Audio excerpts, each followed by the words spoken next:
Hello, my name is Father Dennis, and as we've been doing this week, I want to begin with a passage from today's liturgy, from the Gospel of Luke. Mary set out in those days and traveled to the country in haste, to a town of Judah, where she entered the house of Zechariah and greeted her cousin, Elizabeth. When Elizabeth heard Mary's greeting, the infant leaped in her womb. Elizabeth was filled with the Holy Spirit and cried out in a loud voice, saying, "Most blessed are you among women, and blessed is the fruit of your womb.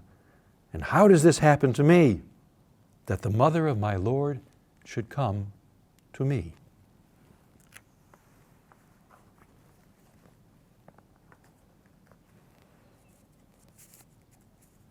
Yesterday, you met my cousin, Mary.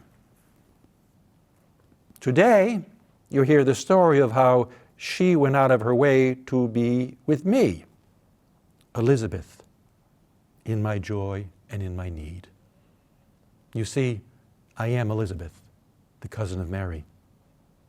And you know my story. Zechariah and I had no children, but then it happened. I carried new life in my womb. And as the news spread, family and friends gathered at my home and we celebrated a child, a baby. You call him John the Baptist. What joy. But joyful as I was more than a little bit anxious too. After all, unlike Mary, I was not a young woman. And don't misunderstand, please. I was grateful. I was joyful. But 9 months of pregnancy and the prospect of raising a child at my age were pretty daunting. And then she arrived.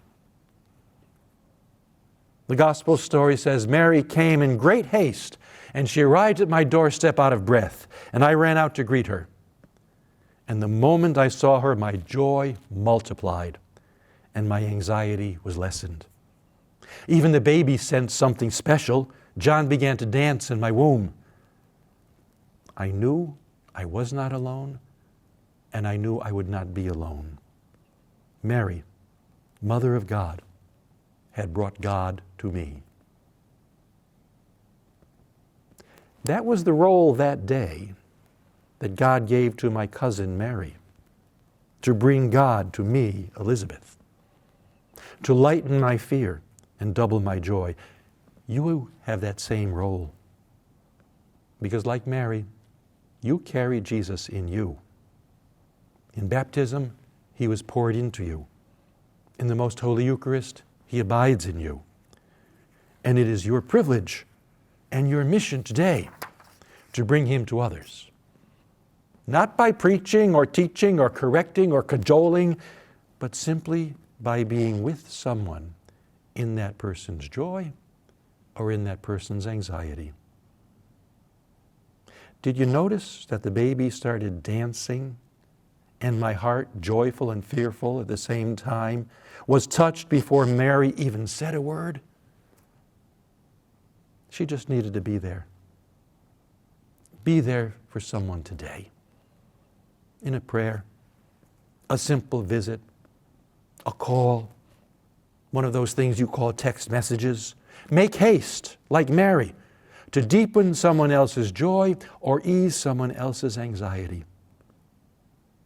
My cousin Mary brought God to me just by being with me. You can do the same. God bless.